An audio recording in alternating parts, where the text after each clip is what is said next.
in Changing My Mind, your collection of essays, you talked about this idea of an essence, a black womanness, that writers like Zora Neale Hurston made tangible.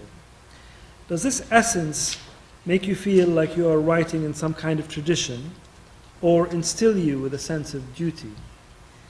Well, when I wrote that Zora essay, she had a much more complicated feeling about that. She obviously was a black woman, and she wrote, I suppose, from that perspective. But she wrote a famous book called Seraph on the Swanee, in which everybody is white. Everybody. This is about 1935. It was an absolute scandal. Can you imagine? Well, her black audience so desperate for this book, such a rare thing from a black author, and she decides to write a book entirely about white people. But that was her expressing her freedom as a human being. She was a very perverse person, and she was determined to write whatever she wanted, whenever she wanted. It's not her best book, I don't think, but it was an interesting gesture. You know, it's a kind of like a radical thing to do in the context she was in.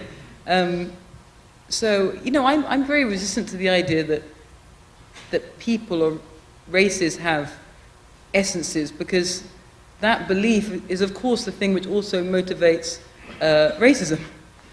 If you believe there is an essence to the Jew, you're very quickly moving into this area in which you can pinpoint the essence, decide what it is, and then persecute people for that essence.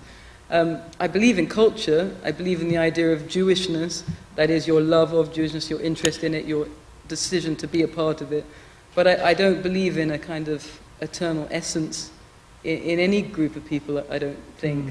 I think it's extremely, when I was writing that essay, I was trying to pinpoint my own wish to believe it, as in it's extremely tempting sometimes, and very comforting to feel that I am, in some deep spiritual way, a black woman connected to all these black women. I can claim their achievements, but it's not true.